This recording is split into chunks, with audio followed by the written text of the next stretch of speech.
Welcome sa channel namin ni Amiga. At si Amiga, makikiuso tayo. Kung kilala niyo sino ba yung Amiga?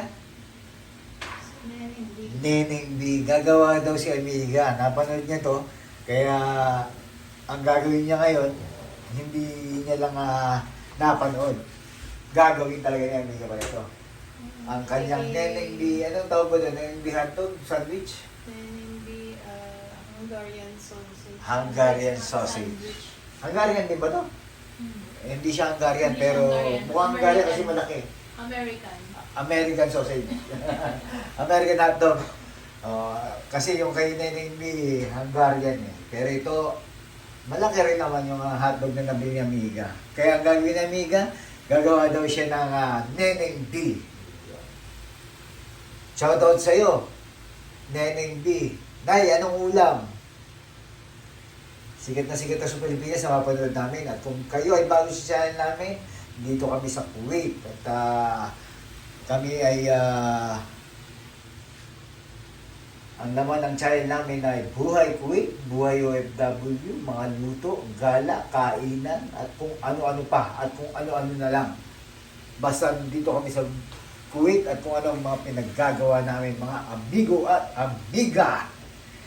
Ayan. Ang ginawa ni Amiga dito, nilagyan niya muna ng tubig. Papakuluan lang daw. Ano ba ito, Amiga? Ikaw na ba ito? Tubig lang ba ito? Tubig. Tapos pagkatapos na ito, paligay ng konti, lalagyan ng mantika, konting mantika. Ganyan lang magprito si Amiga ng hotdog. Saka, siyempre, ang masarap na kapartner niyan ay ang fries. Air fryer na lang ni Amiga para, siyempre, hindi na masyadong mamantika. Pa-healthy ng konti. Kuno. Ayan. Air fryer. Hindi. Kadalasan talagang ginagawa ni Amiga pagka nagpa-fry siya. Pagka french fries talaga parang yung sumisip ng mantika. Air fryer na lang. Yan. And tapos, bangers tayo. Doon ako sa Neneng B ni Amiga. Mga amigo. At may cheese ka ba dyan? Kompleto. Ay, sabi ko nga sa kanila, Nay, anong ulam? Para sa mga kabataan dyan. Ganun lagi sinasabi ni Neneng B, batang-bata pa yun, no? Nakita ko yung napanood ko yun eh. Sa ang haba ng pila, sa ba yun, Amiga? Sa Quiapo ba yun? Quiapo, Recto, di ko, pasensya na, hindi ko natandaan yung Divisoria, ang tawag, sabi ni Amiga. Hindi namin sure, basta Neneng B, kung nakapanood mo to. Ito ang aming dinner na Amiga. Tapos konting mantika lang. Neneng B. Ano ba ang magiging ko natin? Neneng B sandwich, Neneng B hotdog. Meron na rin yan sa also ka. Neneng B? Pero kulay-kulay yung hotdog nila. Siguro yung The foods. Sa chicken siguro yun. Ito naman beef kasi beef sausage. Beef sausage. Kaya malalaki ito yung sa Americana. Americana Americana hotdog. beef sausage. Hindi, yung Americana dito yung sa Sa atin lang naman tinatawag na hotdog. So, pero pag sa mga America, sausage. sausage. Sausage. Yan. Ayan, baka natin. Meron na mantika at syempre, meron na rin tinapay kami ni Amiga. Ayaw ko kung nabili ng tinapay, kung kakasya yung hotdog niya. Malaki to. Mahaba ba yung nabili? Syempre. Neneng B. Ayun. Ano ba yan? Pickles. Ba? May pickles ba? Yung kay Neneng B, baka wala. Syempre, mas yan. Mas mahal yan, Neneng B. Mas mahal to kasi may pickles. Kasi may pickles yan. Pickles ang mahal. Tubig. Ito yung hotdog ba namin ni Amiga. Ewan namin kasi ba, Amiga, palagay mo yung hotdog ba na yan? At ang gamit namin, mayonnaise, syempre. Meron din kami ditong mustard. Ayan, kompleto si Amiga. Kasi napanood namin si Neneng B, kaya ang ginawa namin ni Amiga, ito na magiging hapunan namin. Ano bang magandang title ng ating Neneng B sandwich sa Kuwait? Neneng B sandwich. Neneng B sandwich. Yan.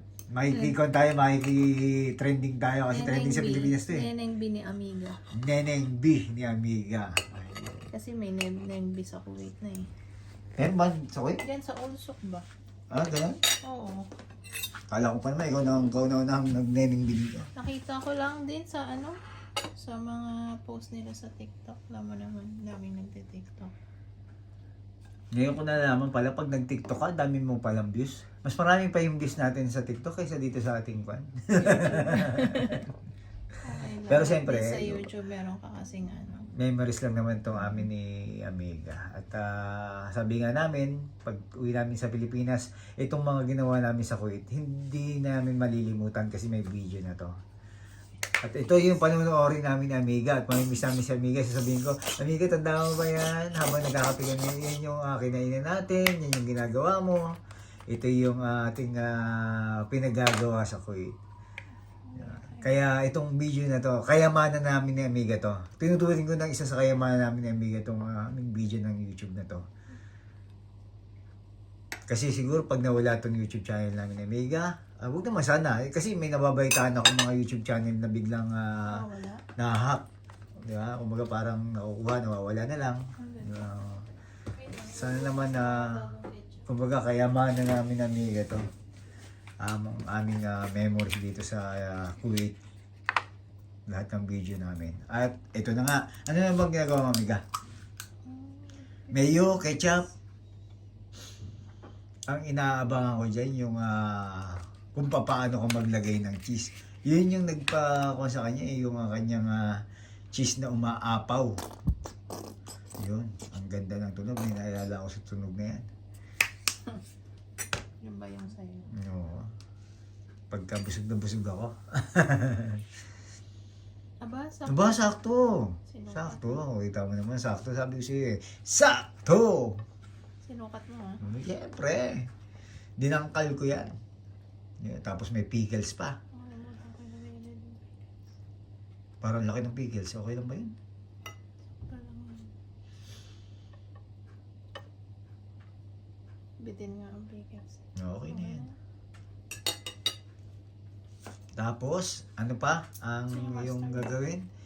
Mustard. Ay, Yun. ba't gano'n ang mustard Diba? mo? Ganyan talaga ang mustard. Nangyari, bakit ang bilis Ayan, mo? nagkalat si Amiga. Bilis mag- Neneng B, pasensya na. Hindi ganyan lang talagang Neneng B, pero ang lasa dyan tayo magkakatalo. Pero sabi ni Amiga, may Neneng B na daw dyan. Di pa na, ngayon ko lang na baitaan. Meron palang Neneng B na pala dyan sa Odso. May parang luminig. Ang inaabangan natin. Nay, anong ulam? Neneng B. Yun. Yung price natin, baka nasusunod na dun. Pagkatapos niyan, check mo. Kala ko, check mo. Siyempre, check mo. At nandito ako, busy ako. Nagtatrabaho ako Wow. sa ating YouTube. Pasensya naman ako, Yeah. hindi ako nagtatrabaho. Diba, nang nagtatrabaho ako dito sa aking YouTube channel. Yun. Hindi naman trabaho pala. Nag-i-enjoy ako dito sa aming YouTube channel. Kasi itong YouTube channel namin ni Amiga talagang ko lang to. Ini-enjoy lang natin. Di ba, Amiga? Enjoy lang. Tsaka siyempre, yung ating ang pinakamahalaga dito. Sabi ko nga kay Amiga, yung biro ko kay Amiga, lahat ng ginagawa natin dito, okay. Dokumentaryo natin. Yan na ba yan? Yung Neneng B mo? Amiga? Yun, no? Siyempre. Gusto mo pa ba ng cheese? Okay na yan. Apaw na. Baka magalit sa atin si Neneng B. Matalo mo pa siya. Yun ang Baka sabihin niya, ayan, no?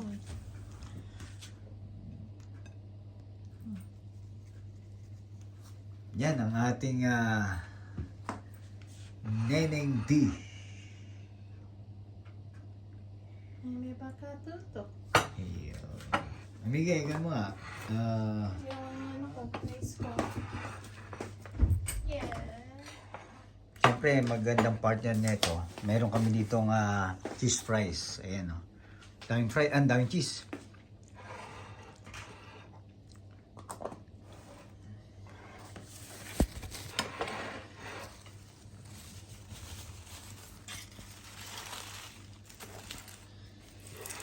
Neneng B, anong ulam?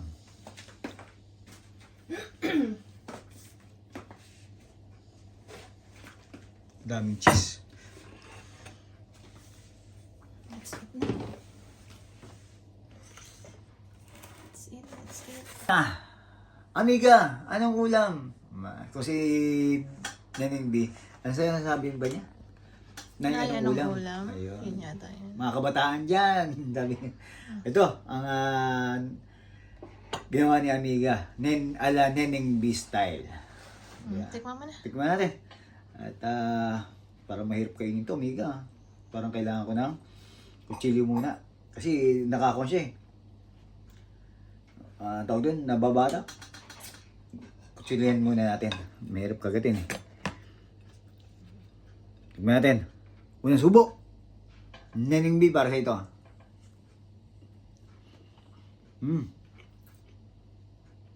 Sarap. Yun yan, sarap.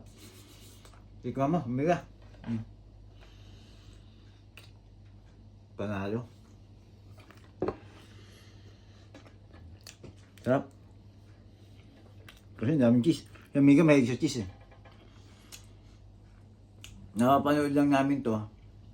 Si Amiga, ginawa ni Amiga, bumili ng malaking hotdog. Tapos yung hotdog bun. Kasi madali lang naman kasing talagang gayahin yan, di ba? Na ano. Eh kung dun sa Allsok, 1 dinar nilang binibenta. 1 dinar. Gawa din na ba sa audio? Isang piraso lang yun. Eh yan, sabihin mo nang gagastos ka sa dalawa natin 2 dinar. Pero ilang ganyan na magagawa mo? 5. Tama. May tama ba ako? May tama ka. Siyempre. Yep. Yung hindi natin kayang gawin or yung masyadong komplikadong lutuin, yun na lang ang kainin natin sa labas. Sa labas. Kasi pagka kumakain kami ni Amiga sa labas, katulad nung nakaraan, umorder kami ng beef kaday, medyo mahirap siyang lutuin. Hindi, pero kaya ni Amiga yan, maproseso lang. Kaysa iluto pa namin, titikman namin sa labas para matikman namin yung mga pagkain dito sa Kuwait. Tsaka masarap kumain ng hindi ako yung nagluto para ano. Kasi parang ako, umay na kagad ako sa luto ko sa amoy pa lang eh. Si Amiga mahilig magluto kasi yan eh. Ako kasi ang luto ko, pangkwan eh. Pacham. Pacham lang. Kaya ka na, Amiga. Sige na. Salamat po at sana nagustuhan niyo yung channel namin ni Amiga at yung aming vlog ngayon, ang aming video dito sa buhay Kuwait namin ni Amiga.